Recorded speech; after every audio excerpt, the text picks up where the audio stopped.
예, 오늘도 요한계시록 21장의 말씀을 또 생각하면서 은혜를 받도록 하겠습니다. 여러분, 이 요한계시록 21장의 핵심 기별이 무엇으로 나타나 있습니까? 저 핵심적인 기별이라고.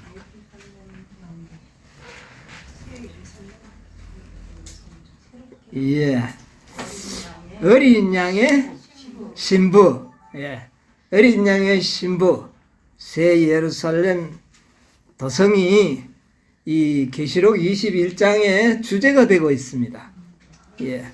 어린 양의 신부.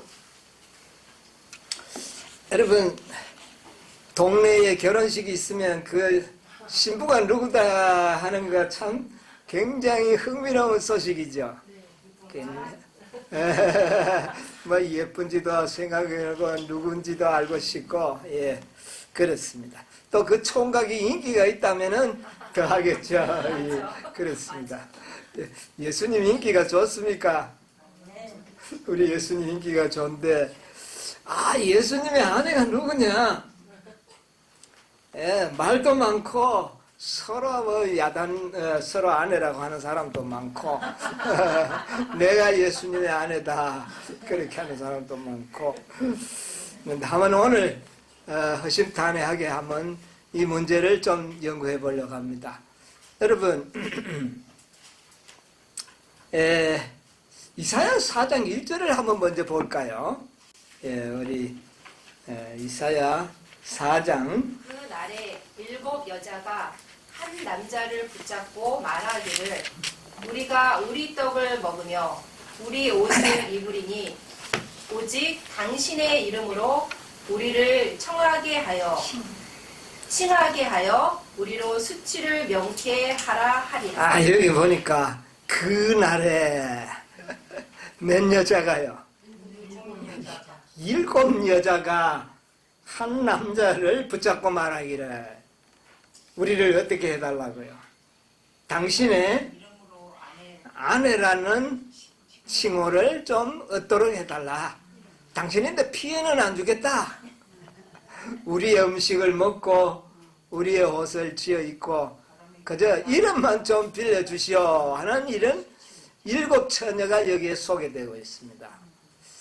이 말은 오늘날 이 마지막 때에 7 여자들, 7 교회가 다 예수님을 자기의 무엇으로요? 예수님을 자기의 남편으로 호칭하기를 원한다 하는 것을 여기서 우리가 깨닫게 됩니다. 자, 그래서 오늘 우리는 이런 논쟁이 계시록 21장에서는 끝이 나야 되겠습니다. 그렇죠? 누가 어린 양의 참 사랑하는 아내인가? 이거 우리가 좀 알아야 되지 않겠습니까? 네. 자, 우리 호세아서 2장 16절로 우리 있는 말씀 하나 보도록 하겠습니다. 여호와께서 이르시되, 그 날에 내가 나를 내 남편이라 일컫고 다시는 내 바알이라 일컫지 아니하리라. 내가 바알들의 이름을 저희 입에서 제하여 다시는 그 이름을 기억하여 일컬음이 없게 하리라. 예, 그 다음에 19절로 20절요. 내가 내게 장가들어 영원히 살되 의와 공평됨과 은총과 긍휼이 여김으로 내게 장가들며 진실함으로 내게 장가들리니 내가 여호와를 알리라. 예, 여기 보니까 그날에 네가 나를 어떻게 해요? 네가 나를 내 남편이라 일컫고 다시는 바알이 내 남편이라 말하지 않을 것이다. 그러니까 그날에는 네가 나를 남편으로 인정하리라 하는 말인데, 이 그날이 어느 날인지 모르겠어요. 아까 이사야 4장 1절에도 보니 그날에 그랬어요. 또 여기도 보니까 그날이라. 예, 그날. 대충 감이 잡힐는지 모르겠습니다만은, 자, 그래서 그날에 내가 내게 장가들어 영원히 살되, 예, 19절에 그날에 내가 닌데 장가들어서 어떻게 산다? 그러니까 영원히 안 사는 여자도 있는가 봐요. 여기 그랬잖아요. 영원히 살 때, 그 다음에 의와 공평과 긍휼이 여김으로 내가 장가들며 진실함으로 내가 장가들리니 네가 나를 여호와로 알 것이다. 그런데 나중에는 네가 나를 사랑하게 될 것이고 또 나만이 너의 남편임을 깨닫게 될 것이다. 그날에 그렇게 이야기를 했습니다. 자, 우리가 이런 여러 말씀들을 보면 호세아가 어떤 여인을 아내로 맞이했습니까? 없는 여인.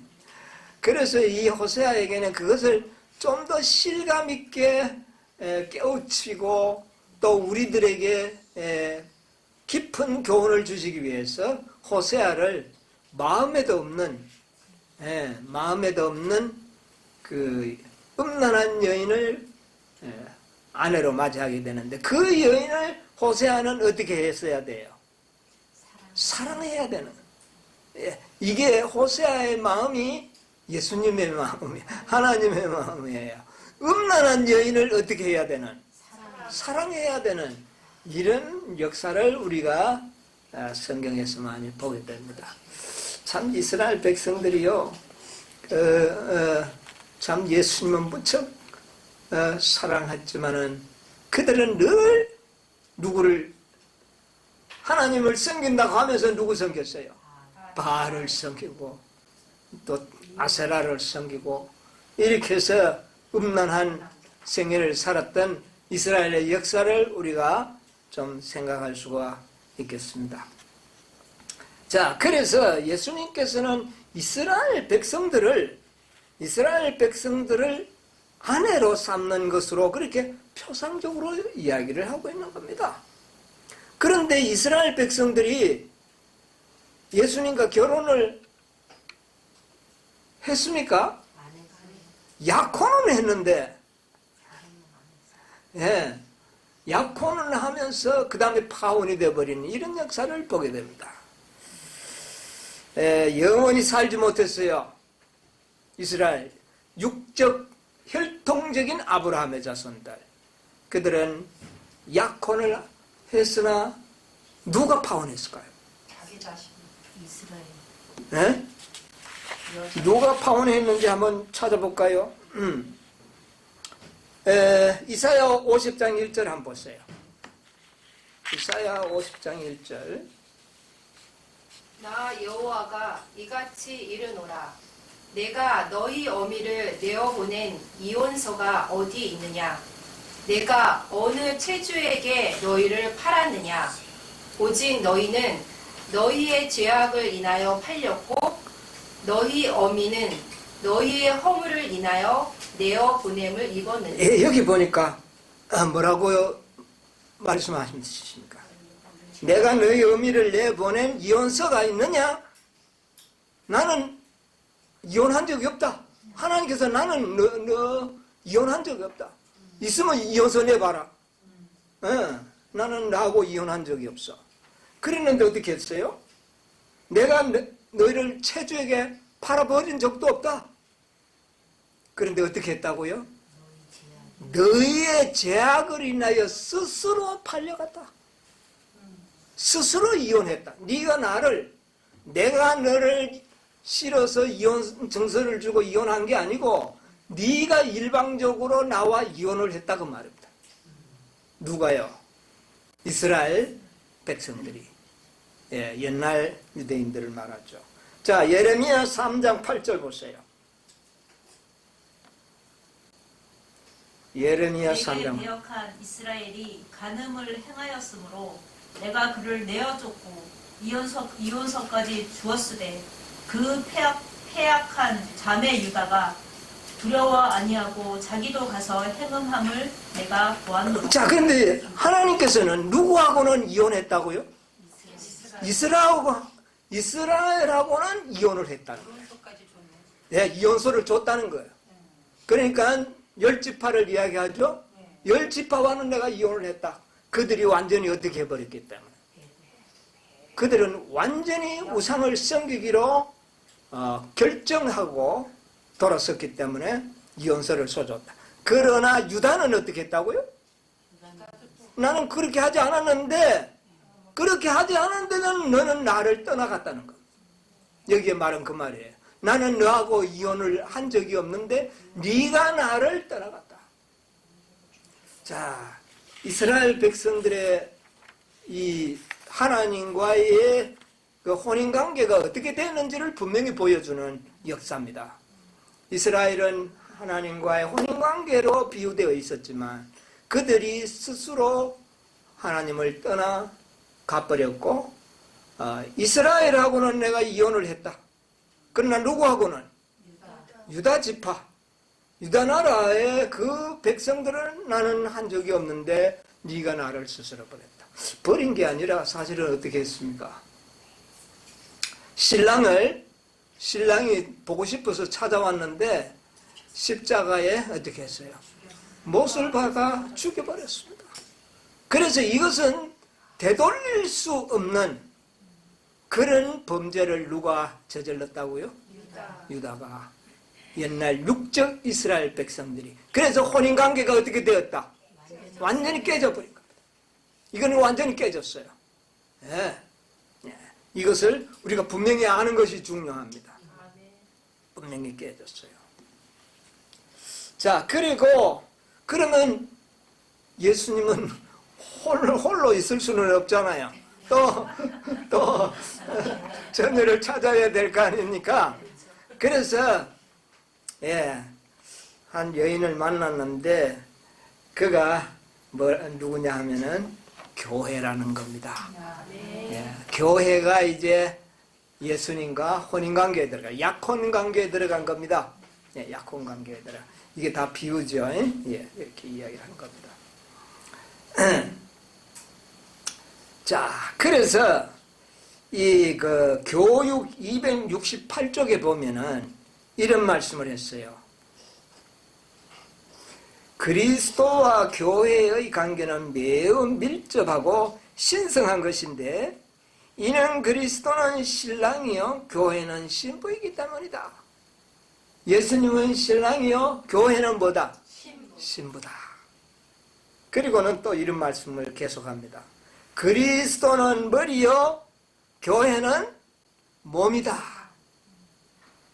교회와 그리스도의 관계를 머리와 몸으로 이야기하고 있습니다. 이 말은 뭐냐면은 예수님이 교회와 약혼식을 할 때 어떤 일이 있어도 이혼이라는 일은 있을 수 없도록 그런 약속을 해버립니다. 어떻게든지 이 교회를 어떻게 하겠다? 나의 아내로 만들겠다. 영원히 너와 살겠다. 이렇게 아주 일방적으로 교회를 사랑하는 모습을 보게 됩니다. 그래서 관계를 어떻게 이야기하느냐 하면은, 자, 신랑과 신부는 이혼할 수가 있다고 본다 할지라도 머리와 몸은 분리가 이거는 안 되는 겁니다. 이런 관계로 묘사하는 겁니다. 뭐 신랑 신부는 헤어집니다. 하지만은 몸과 머리는 분리가 있을 수가 없는 거예요. 이런 관계로 교회를 예수님께서는 끊을 수 없는 사랑의 줄로 묶어버린 겁니다. 이것은 구속의 경륜에 있어서 이거는 끊어지면 안 돼요. 이게 끊어지고 이게 분리가 일어난다면 예수님의 구속사업은 실패로 돌아가더라. 그렇게 구속의 경륜 속의 교회를 자신의 한 지체로, 몸으로 그렇게 만들었다. 이거 대단한 중요한 일입니다. 마태복음 16장 18절에 뭐라 그랬어요?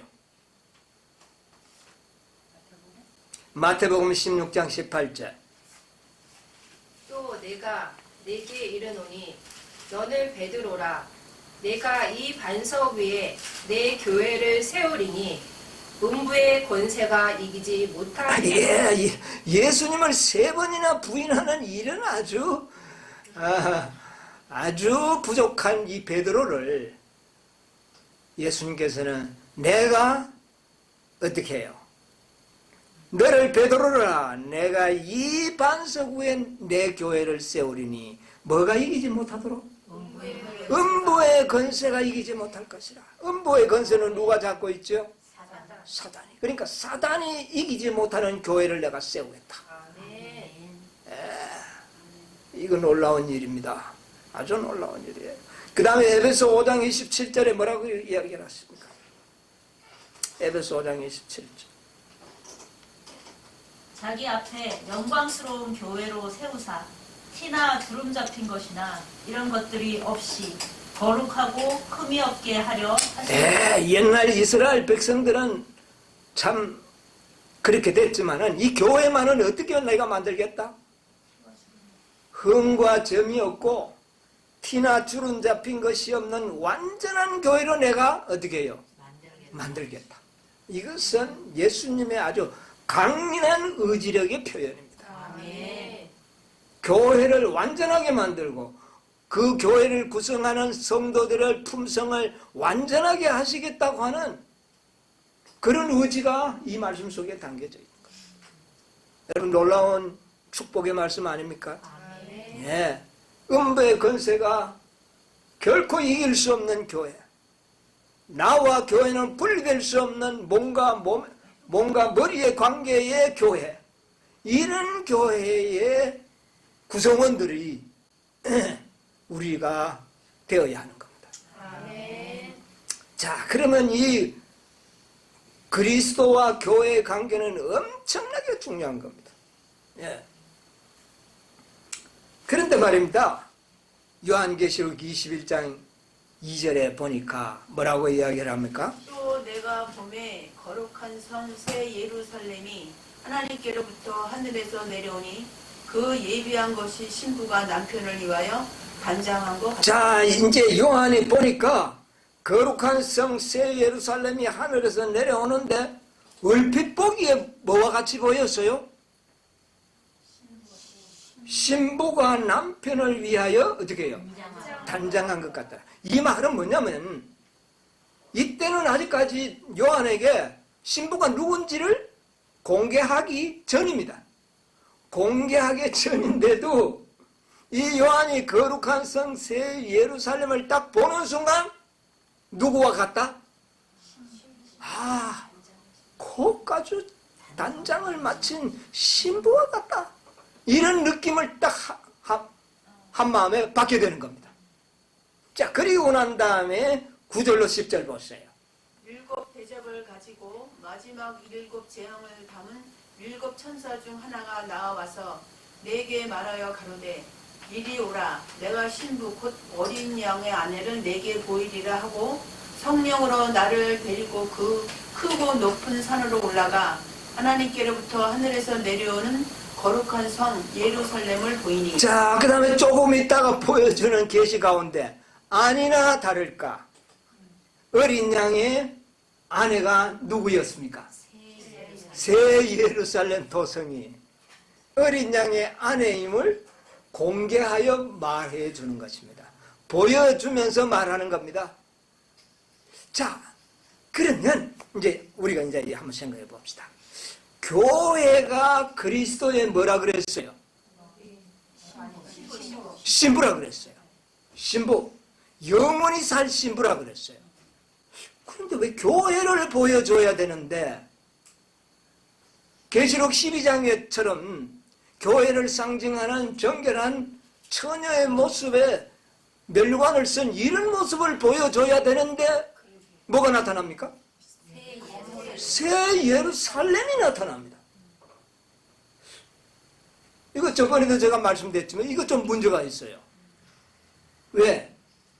분명히 예수님은 교회와 영원히 내가 장가들어서 함께 살리라고 약속을 했는데 만약에 말입니다. 만약에 새 예루살렘 도성이 교회와 관련이 없는 그런 건물이요 성이라면 예수님은 7째 계명을 범한 것입니다. 뭔 말인지 이해하십니까? 간음이죠. 왜? 신랑이 약속을 안 지키는 것이죠. 그렇다면 신랑이 약속을 안 지킬 가능성은 1%도 없는 겁니다. 그러면 이제 우리가 생각하기를 새 예루살렘 성전은 교회와 밀접한 관계를 가진 하나의 모습이다. 새 예루살렘 성전은 분명히 7 여자가 당신이 나의 남편이라는 이름만 좀 빌려주십시오 하던 이런 많은 옥신각신 논쟁 속에서 예수님은 나는 누구의 남편이라는 것을 분명히 밝히는 하나의 놀라운 진리가 되는 겁니다. 여기에서 참 하나님의 참 예수 그리스도의 신부가 누군지를 밝혀주는 열쇠가 바로 새 예루살렘 도성입니다. 그러므로 이 새 예루살렘 도성은 분명히 누구를 상징한다? 교회를 상징하고 교회가 보석으로 단장을 한 모습이 바로 새 예루살렘 도성입니다. 교회가 뭐로 단장했다고요? 보석으로 단장했다. 그러면 이제 이 새 예루살렘이 가리키는 교회가 어느 교회인지를 알면은 그 교회가 참 교회가 된다. 오늘날 전부 자기가 하나님의 교회라고 이야기를 합니다. 이름까지도 하나님의 교회라고 지어가지고 뭐 여호와죠. 좋은 이름들은 다 끄집어내서 자기가 누구의 아내라고요. 그리스도의 하나님을 이야기하는데 예수님은 내가 사랑하는 아내는 누구다는 것을 분명히 보여주는 단서가. 여러분 이 옥신각신하는 토론의 논쟁이 계시록에서 끝이 나야 되나요? 안 나야 되나요? 나야죠. 결론이 나야 되는 겁니다. 그 결론을 내주는 것이 요한계시록 21장입니다. 이렇게 우리가 알면서 우리가 한번 이 새 예루살렘 도성을 연구해 보면서 이 지상에 있는 어떤 교회가 참 그리스도의 아내인지를 오늘 이 한 시간을 통해서 깨닫게 되시기를 간절히 바랍니다. 자, 그러면 이 새 예루살렘 도성과 교회와는 어떤 관계인가? 이거 좀 연구해 봐야 되겠어요. 자, 마지막 그날에 그러는 거 보니까 그날이 말세를 이야기하는 것 같아요. 7 교회가 있다는 것은 7째 교회 이후 시대에 하는 말이죠. 그렇죠? 예, 만약 6째 교회 시대 때 했다 하면 7 여자가 될 수가 없잖아요. 그러니까 7 교회라는 것은 에베소에서부터 라오디게아 교회가 다 포함되는 그 시대에 이제 예수님께서 하나님께서 밝히시는 참교회를 말하는 것이란 말이에요. 자, 그러면 우리가 한번 생각을 해봅시다. 이 존재가 누구인가? 자, 우리가 한번 생각. 예루살렘의 도성에 이 구조가 여기에 보면 상세히 나와 있잖아요. 계시록에 보면 구조가 나와 있어요. 21장 12절로 14절 한번 볼까요? 크고 높은 성곽이 있고 12문이 있는데 문에 12천사가 있고 그 문들 위에 이름을 썼으니 이스라엘 자손 12지파의 이름들이라. 동편의 세 문, 북편의 세 문, 남편의 세 문, 서편의 세 문이니 그 성의 성곽은 12기초석이 있고 그 위에 어린 양의 12사도의 12 이름이 있더라. 예, 12절로 14절에 이제 이 도성의 구조가 우리에게 소개되고 있습니다. 잘 한번 보세요. 12절로 여기 보면 크고, 일단은 이 성이 굉장히 크고 또 성이 굉장히 높다는 것을 분명히 언급을 했고요. 그 다음에 성곽이 있고, 그 다음에 여기 12이라는 표현이 많이 나옵니다. 몇 번 나옵니까? 12절로 14절 사이. 12문이 있고, 그 다음에요, 12천사가 있죠. 그 나오기 전에 또. 예, 12문이 있는데 12천사가 있고, 그 다음에는 이스라엘의 12지파가 있고, 그 다음에 그 성의 성곽은 12기초석이 나오고, 그 다음에 12사도 곧 12이름이나 몇 번 나옵니까? 5번 나오죠. 이 12이라는 말이 또 5번 나와요. 우연치고는 참 재미있는 우연입니다. 예, 이 새 예루살렘 도성이 10이라는 숫자와 무관하지 않다는 것을 여기에 설교 도면을 보여주는 가운데서 나타납니다. 12, 12, 12. 예. 새 예루살렘의 기초수가 12라는 겁니다. 예. 여러분, 12는 무슨 수예요?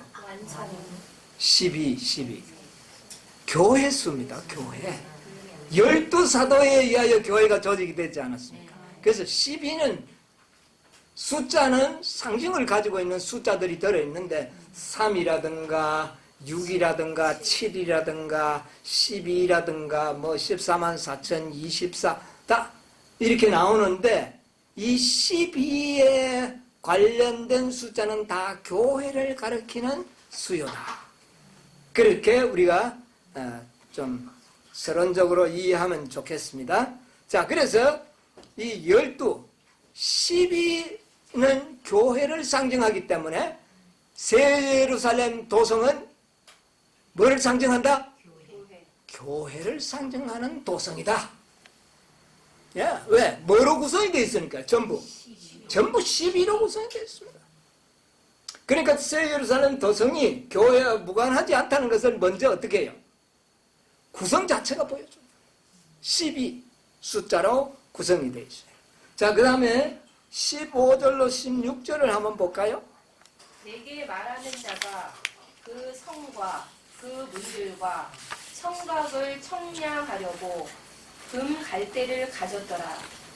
그 성은 네모가 반듯하여 장강이 같은지라. 그 갈대로 그 성을 청량하니 12,000 스타디온이요 장과 광과 고가 같더라. 예. 딱 16절 하나 더 볼까요? 17절. 그 성곽을 청량하매 144 규빗이니 사람의 청량 곧 천사의 청량이라. 예. 12의 숫자가 기초로 되어 있고 모든 것에 그 다음에 15절로 16절 17절에 보면 청량을 해보니까 길이가 얼마라고요? 12,000 스타디온. 그 다음에 장과 광과 고가 같더라. 이거는 정육면체죠.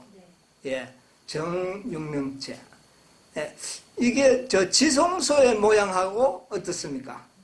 장, 광, 고가 같은 것이죠. 예, 같은 것인데 그렇게 만들어졌고, 그러면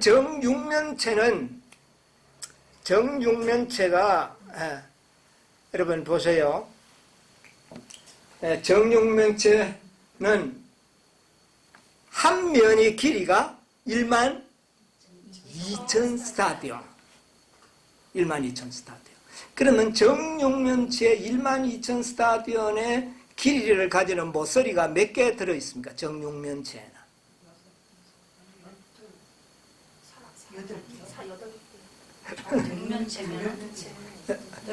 12개 들어있죠.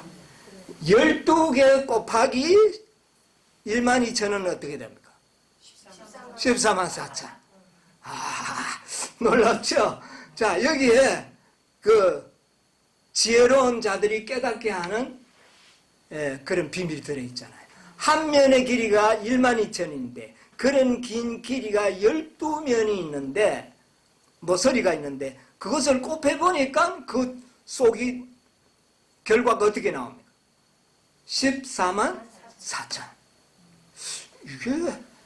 이게 뭡니까 이게? 여러분, 이 새 예루살렘 도성은 누구를 가리키고 있다?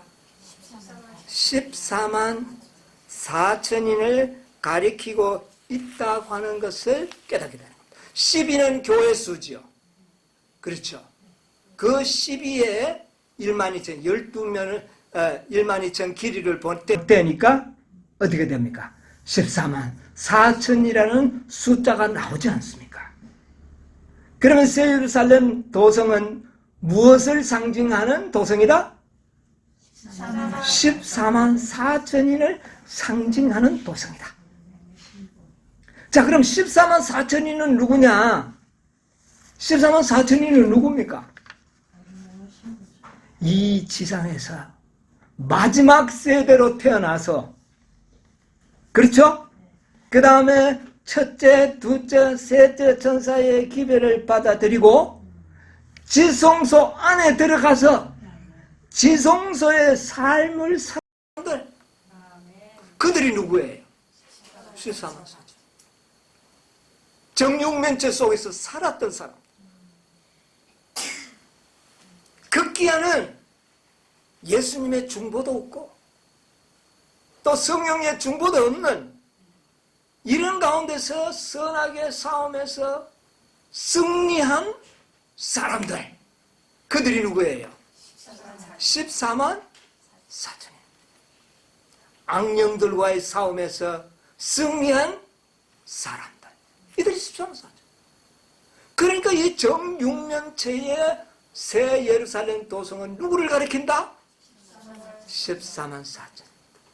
이들이 어린 양의 아내라는 겁니다.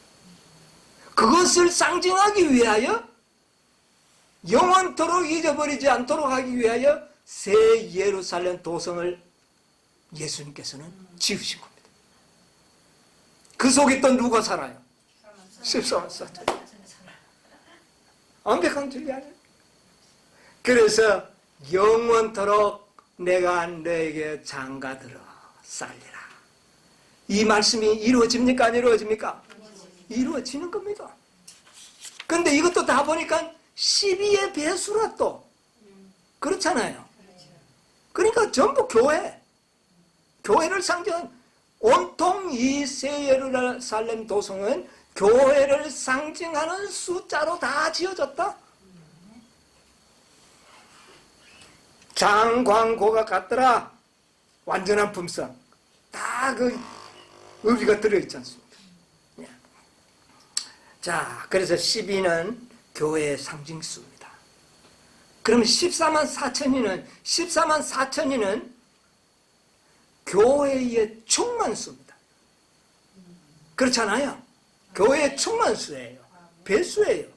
더 이상 14만 4천 이외의 어떤 숫자는 나오지 않습니다. 자, 여러분, 충만수라는 말이 성경에 나옵니까? 안 나옵니까? 나오죠? 자, 우리 로마서 11장 25절 한번 보겠습니다. 11장 25절. 형제들아, 너희가 스스로 지혜 있다 함을 명키 위하여 이 비밀을 너희에게 모르기를 내가 원치 아니하노니, 이 비밀은 이방인의 충만한 수가 들어오기까지 이스라엘의 절언은 완악하게 된 것이라. 자, 이 말씀의 그 앞뒤 전후를 보면 이방인들이 그 감람나무의 원가지에 접붙임을 받은 것으로 나오지 않습니까?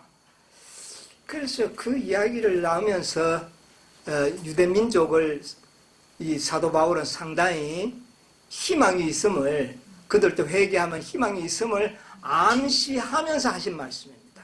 그런데 여기 말 잘 보세요. 형제들아, 스스로 지어 있다함을 명키 위하여 이 비밀을, 이거는 무엇이라고요? 비밀이라는 겁니다.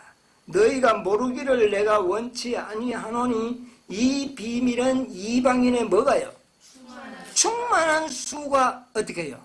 들어오기가. 이 충만수라는 이 말을 원어에도 보면은 뭐냐 하면은 풀레로 말하는 단어인데, 채워지는 것이라는 뜻입니다. 채워져서 수요가 채워지는 무리가 있는데 어느 무리밖에 없어요. 수요가 채워져서 충만하게 되는 것은 14만 4천인밖에 없는 것. 그런데 여기 성경으로 봐서는 충만수가 14만 4천인인지 아니면 뭐 이방인들이 구원을 많이 받는다는 뜻인지 약간 헷갈리는 말이에요. 아마 여기를 14만 4천인으로 적용하는 사람은 별로 보지를 못했을 겁니다. 그러나 이것이 14만 4천인을 분명히 상징한다는 겁니다. 왜? 26절을 보세요. 그리하여 온 이스라엘이 구원을 얻으리라. 기록된 바 구원자가 시온에서 오사 야곱에게서 경건치 않은 것을 돌이키시겠고. 여기 보세요. 그리하여. 자, 충만수가 들어오면 누가 구원을 받는다고요? 온 이스라엘이 구원받는다. 이게 문자적으로 유대인에게 적용한다면 이루어질 수 있는 이야기입니까? 유대인하고는 이미 뭐가 되어버렸다는 것이 아까 서론적으로 공부했죠? 이혼했다. 그것도 누가 이혼을 한 겁니까? 스스로가 나가버린 거죠. 그러니까 여기에 이방인의 충만수가 들어오면 온 이스라엘이 구원받으리라는 것은 실제적인 이스라엘 백성이 아니다. 그러면 누구를 상징할까요? 영적 이스라엘. 그렇죠? 자, 그럼 충만수가 들어올 때 구원받는 무리가 누굽니까? 14만 4천인이 채워질 때 구원받는 무리가 누굴까요? 허다한 무리들 아닙니까? 충만수가 채워지기 전까지는 허다한 무리들은 어디에 있습니까, 지금? 땅 속에 있어요. 이거 구원받은 겁니까? 아니에요. 아직 음부의 권세가 장악하고 있지 않습니까? 구원받은 게 아니에요. 그런데 뭐가 채워지면? 충만수가 채워지면 이 땅 속에 음부의 권세 속에 눌려있던 의인들이 다 어떻게 해요? 구원을 받을 것이다. 그러니까 이 충만수는 누구를 가리킨다? 14만 4천을 가리키는 게 확실하다고 말입니다. 초기 문집에 뭐라 그랬어요? 279페이지에. 279페이지에 한번 읽어볼까요? 이 예언의 신과 성경이 얼마나 조화를 이루고 있는지를 한번 우리가 증거를 삼아 보려고 합니다. 279쪽에 나는 천사들이 하늘에서 왔다 갔다 하는 것을 보았다.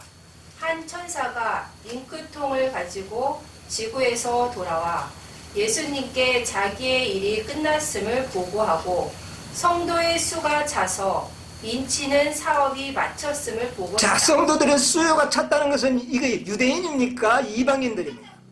이방인들이죠. 14만 4천인들이 유대인입니까? 아니죠. 이방인들이죠. 이방인의 충만수. 14만 4천인의 수요가 찼다는 보고를 하자 예수님이 어떻게 합니까? 향로를 던져버리고 다 이뤘다. 불의한 자는 그대로 불의하고 의로운 자는 그대로 의롭다. 의로우라는 선고를 내리고 제사장의 의복을 벗어버리고 왕의 옷을 갈아입고 이 땅에 오셔서 잠자던 의인들을 그제서 어떻게 합니까? 깨우는.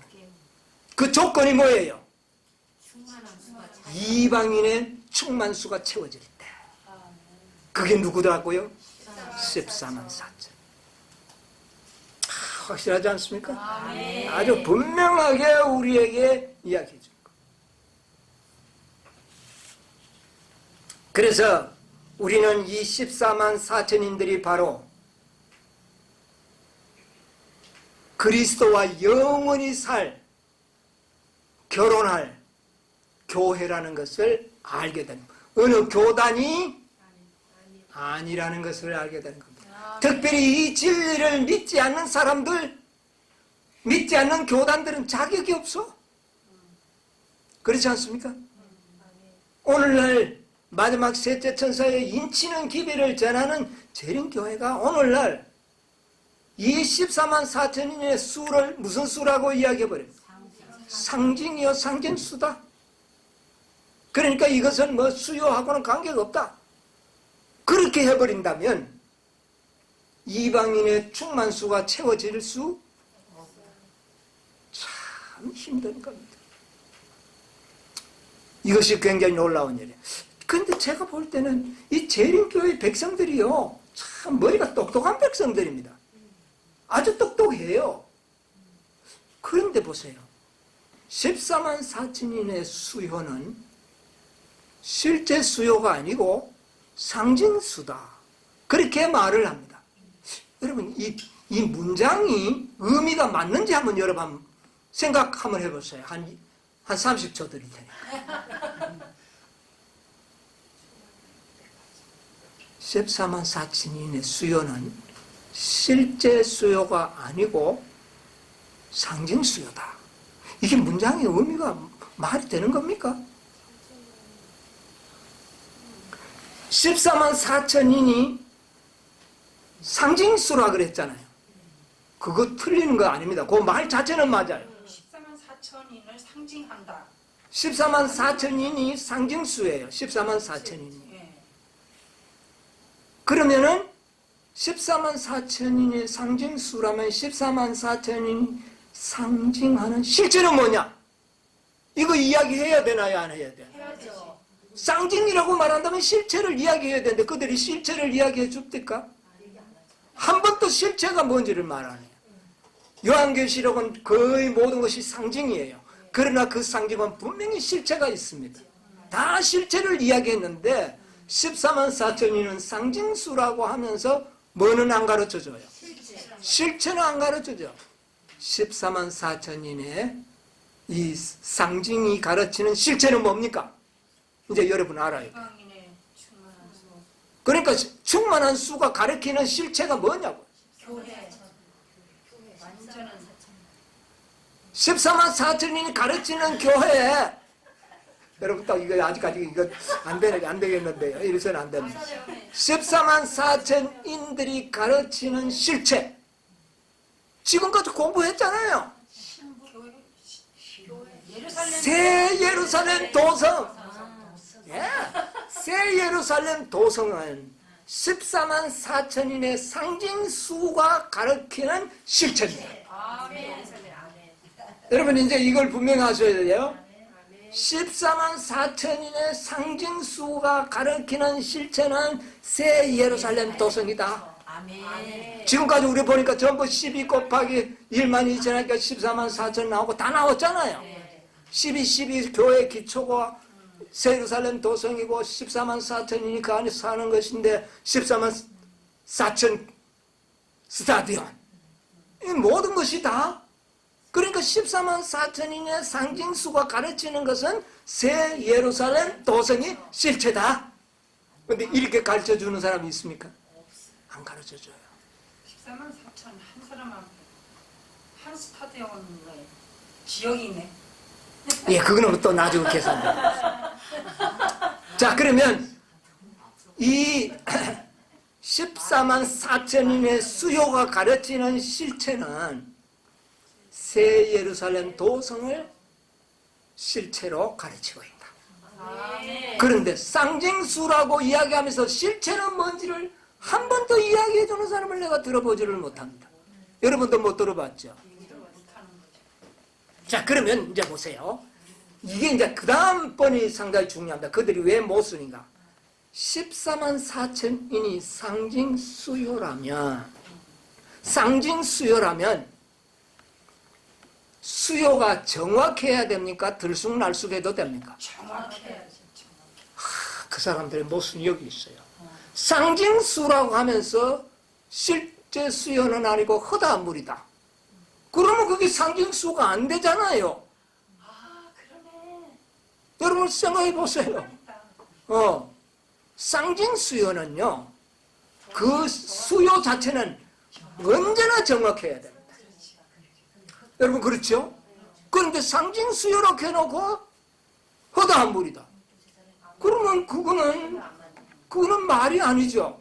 그러니까 나는 재림교인들이 참 똑똑하다고 생각하는데 이 말을 분석을 해보면 전혀 이거는 말이 안 맞아요. 상징 수요들이 뭐가 있죠? 주로 삼위일체를 가리지 않아요. 2를 써놓고 삼위일체다. 이거 말이 안 되죠. 예. 자, 상징수가 또 우리가 즐겨 다들 알고 있는 7 완전 아닙니까? 그러면 수요가 뭐가 항상 7은 항상 완전이에요. 그러니까 이 수요는 변화가 없다는 겁니다. 예. 여섯째 날이 완전할 수가 없잖아요. 예. 완전을 가리키니 하나님을 가리킬 수가 없는 이유가 육으로 해놓고 어떻게 완전을 가리킵니까? 하나님이 완전하신 분. 그래서 수요는 항상 뭐 해야 됩니까? 정확해야 된다는 것입니다. 자, 그러면 14만 4천인들이 상징 수요라면 그 수요는 언제든지 14만 4천인의 수요가 실제 수요여야 된다고 말이에요. 그런데 그들이 그걸 뭔지도 모르고 이거 완전 정신이 혼이 빼앗겨 버렸어. 상징을 하는 실체도 모르고 상징 수요도 허다한 물이라 그래. 여러분, 우리 하나 근거를 좀 찾아볼까요? 12 제자들을 우리 한번 보겠습니다. 사도행전 1장 23절 한번 찾아보세요. 사도행전 1장 23절. 저희가 두 사람을 천하니 하나는 바사바라고도 하고 10명은 유수도라고 하는 요셉이요 하나는 마띠아라. 자, 여기 보니까 뭐라고 이야기했느냐면은 가룟 유다가 결혼이 생겼을 때 다시 나중에 사도행전 이름 성령을 받고 난 다음에 그 수요를 채우기 위해서 제자들을 뽑는데 두 사람이 청거됐어요. 한 사람의 이름은 바사바, 또 한 사람의 이름은 마띠아. 근데 왜 13명 하면 안 됩니까? 안 그러면 뭐 11명 그대로 뭐 있지 또 꼭 채워야 됩니까? 근데 꼭 채워야 되는 이유가 있다는 겁니다. 왜? 12는 교회의 상징수이기 때문에. 12는 교회의 상징수가 되기 위해서는 11명으로서는 교회를 상징할 수가 없다. 13명으로서도 상징할 수가 없다. 반드시 몇 명? 예, 상징수는 반드시 수요는 실제 수요야. 그래서 여기에도 보면 마띠아를 26절에 뭐라 그랬어요? 제비 뽑아가지고 마띠아를 얻으니 저가 11사도의 뭐예요? 수에 들어가. 수에 가입했다. 왜 그렇게 했을까요? 12는 아주 예수님과 결혼을 맺는 상징수, 11을 상징하는 수요이기 때문에 이 수요에는 변화가 있어서는 안 된다. 14만 4천이는 12의 충만수입니다. 그렇잖아요. 교회의 충만수라고 아까 이야기했잖아요. 여러분, 이 충만수가 참 재미가 있습니다. 이 충만수라는 말은 자 12에 뭐를 곱하면 12,000 한 지파의 충만이 나온지 아십니까? 한 지파가 12,000이요. 그러니까 한 지파의 충만수는 12,000입니다. 그렇죠? 12,001명 있을 수 없어요. 꼭 12,000. 이 상징수 수요기 때문에. 자, 그러면 12에 뭐를 곱하니까 12,000이 나오죠? 12이 10이죠. 여러분 또 헷갈리네. 12에 뭐를 곱하면 12,000이 나오냐고. 1000. 1000이라는 숫자를 곱하면 12,000이 돼요. 그럼 1000의 숫자는 무슨 숫자냐? 여러분 사무엘상 23장 23절을 보세요. 사무엘상 23장 23절. 그가 숨어있는 모든 곳을 탐지하고 실상을 내게 회고하라. 내가 너희와 함께 가리니 그가 이 땅에 있으면 유다 천천인 중에서 그를 찾아내리라. 그들이 일어나 예, 됐습니다. 그를 찾아내리라. 이건 어떤 사건이죠, 지금? 사울이 누구를 잡아 죽이려고? 다윗을 잡아 죽이려고 군사들을 보내면서 하는 말이 이 땅에 있으면 유다 몇 인 중에 천천인. 천은 충만수예요. 뭐 유다 민족이 그 수많은 사람을 호칭하는 말이 천천이에요. 천. 뭔 말인지 아십니까? 뭐 천 곱하기 천 해가지고 그래 나오는 숫자가 아니고 이 유다 민족이 수요가 엄청 많잖아요. 그것을 표현하는 숫자가 천천이란 말이야. 그러니까 이거는 충만수예요. 많은 수요를 가리키는 충만수요거든요. 자, 우리 다니엘 7장 10절도 보세요. 다니엘 7장 10절.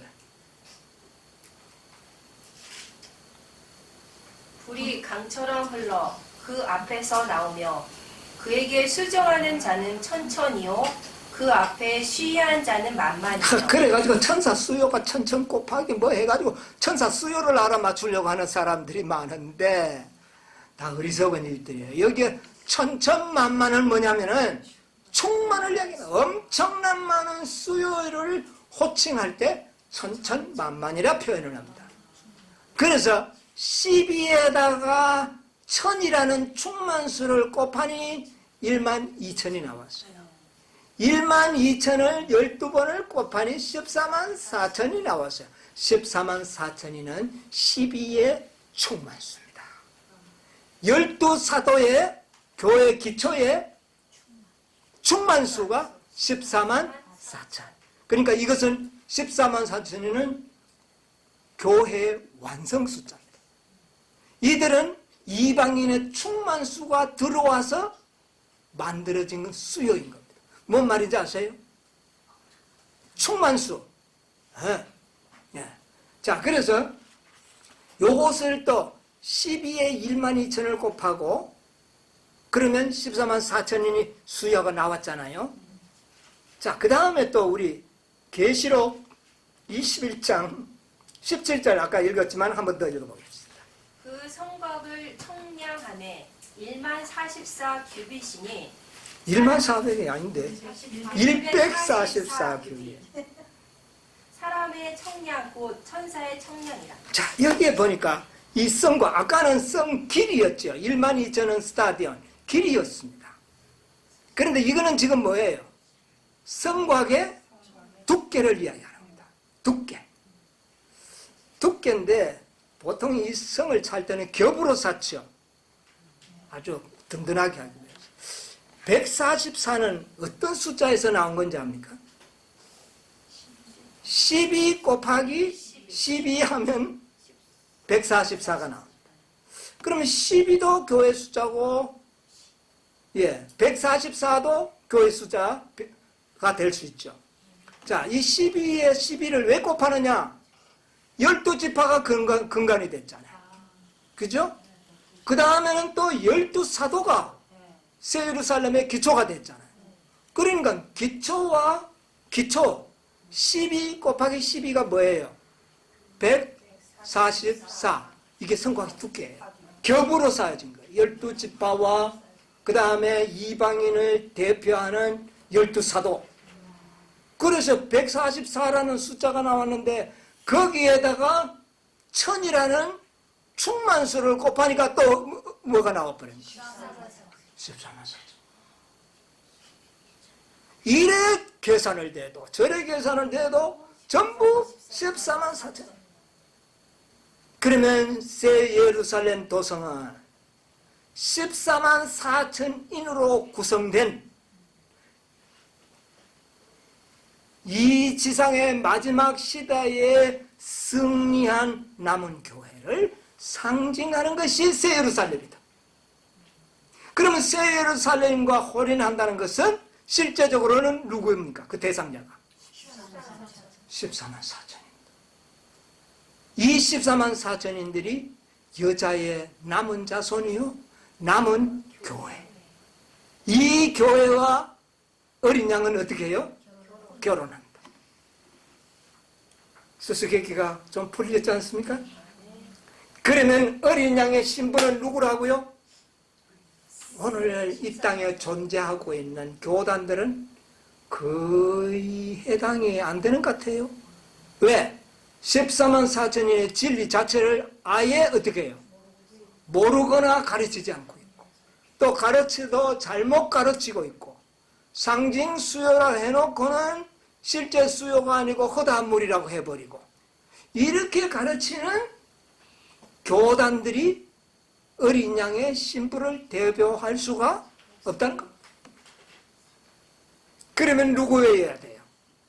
정확하게 14만 4천 무리를 가르치는 그 교회가 여자의 남은 자손이요, 그 여자가 그리스도 어린 양과 결혼할 신부를 표상한다. 그 무리들이 누구인가?